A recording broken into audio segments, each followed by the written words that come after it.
the Luftwaffe would have flown in from that direction before going right above them and dropping their bombs. Way down that lonely road, that's where you walk into. They said way down that lonely road, trouble's gonna find you. There, half-moon ghost, that's what you are. Makes no difference what you say. Half-moon ghost, that's what you are. No other warning waits for you.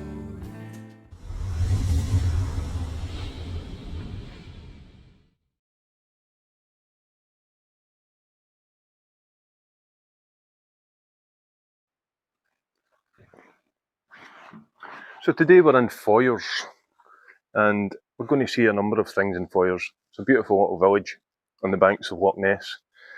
But the first thing we're going to have a look at is the Falls of Foyers. Stunning waterfall. Let's go.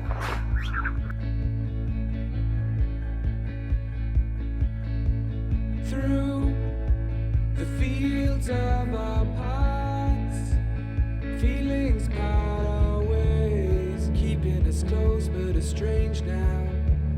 Dreams holding us closer, meadows of our youth, 107 days, but recalling it backwards. Our dreams holding us closer. Ooh, we can see so clear. Ooh, we can see so clear. More of a trickle today, isn't it? There's not much. No. I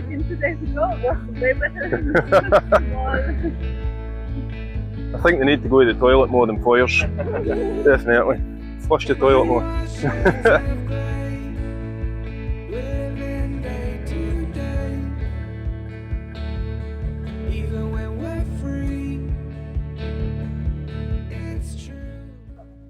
There wasn't much with the falls, was there? It's flowing very small today. I've been before, and they were gushing. But this is your first time, Stug. It is, and there's not much. Not much of a falls.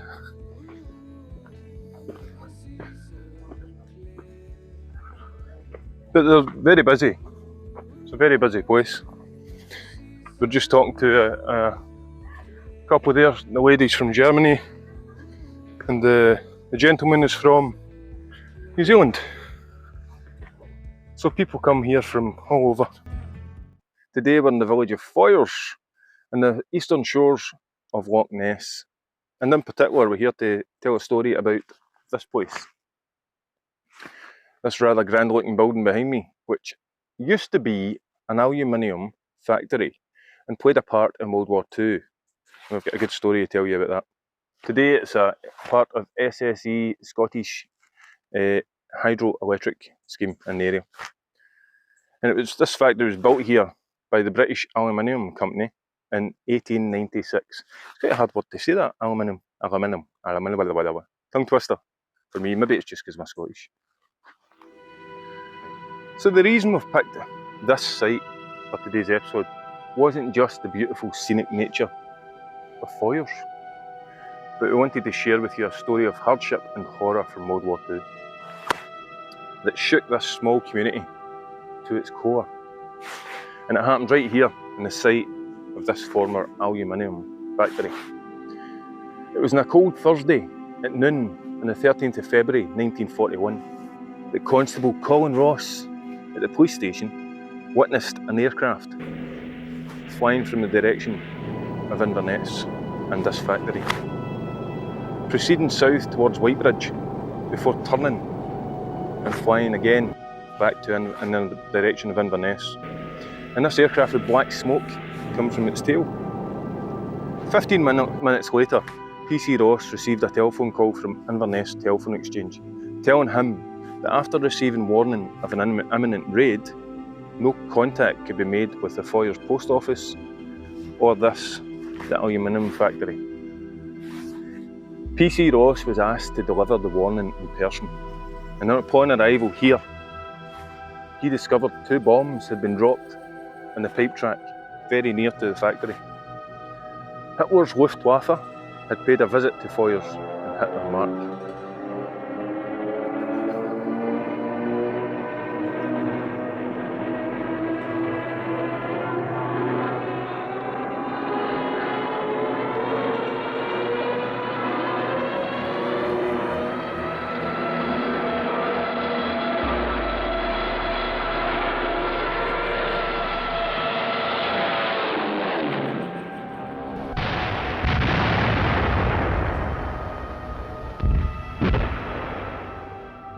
On further investigation, Ross found the bombs had caused a crater 30 to 40 feet wide in size, damaging the east wall, water pipes and furnaces. All the windows of the factory buildings, post office and dwelling houses nearby had been shattered. Electric and telephone wires were all destroyed. Foyers GP Dr. Gamble and nurse Allison arrived at the factory to set up a first aid station where they treated casualties. After assessing the situation, they determined there were 8 to 10 injured and 1 fatality, that being a Murdo MacLeod, aged 69, who had died from shock following the explosion. So it was quite a surprise that there wasn't more fatalities. There was a few injuries, but there wasn't more fatalities. And a stroke of luck. 2 huge bombs, 30 to 40 metre crater, and there was only seemed to be 1 fatality. However, sadly, 6 hours after the bombs hit, 1 more fatality was found. A fitter by the name of Archibald MacDonald, aged 52, was found. His badly mutilated body was found jammed between the inside of the wall and the driving wheel of number 1 turbine machine. After examination, it was determined that Archibald had been walking alongside the railway line, which ran here at the side of the factory, possibly having a cigarette break or a bite to eat when the bomb hit, throwing Archibald into the turbine pit. So after further research, I found out a little bit more about Archibald. He served as a corporal in World War I and survived World War I. He returned home to his wife and family, only to be killed by a German bomb 22 years later on his home soil. So I came to Tomnahurich Cemetery where Archibald was buried to try and find his grave. 5 days later he was buried here on the 18th of February 1941 at 1 p.m. PC Ross joined his family, his wife and Archibald's wife and Archibald's children and the family here to bury Archibald. But I can't find it. I've tried. However, the fact that I'll tell you further, to end the story, the factory was repaired and almost immediately, i.e. the next day, it was back up and running, partially back up and running. The German aircraft reports come in, there's conflicting reports, but the stronger report is that it made it back to its base in Norway. There's another report that it went into the North Sea. So we don't know for definite, or I don't know for definite through the research I've done. So I'm going to leave you with the words of Archibald's death notice in the local newspaper, the Inverness Courier. And it says,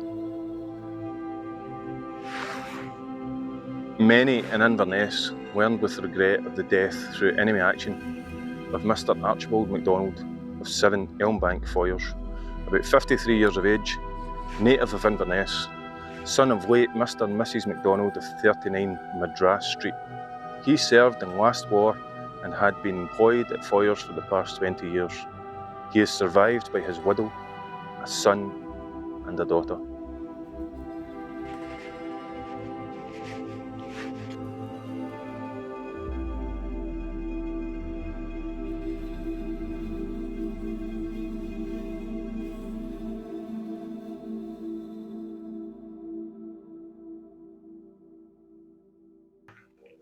Thank you very much for watching this episode of Highlands Uncovered with myself and Stug.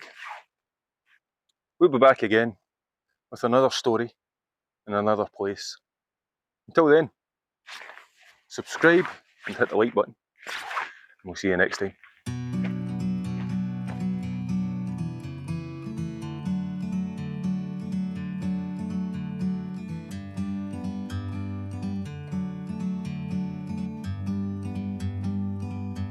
Like a bird on a tree, I'm just sitting here. I got time, it's clear to see. From up here, the world seems small. We can sit together. It's so beautiful, you and me. We meant to be in the great outdoors, forever free.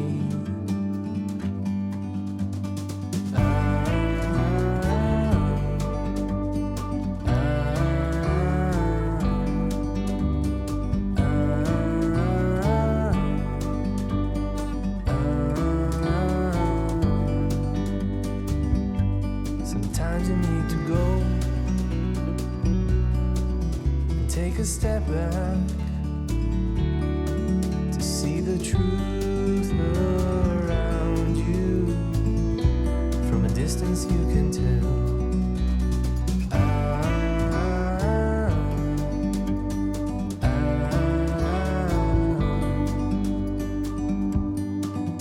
You and me, meant to be in the great outdoors.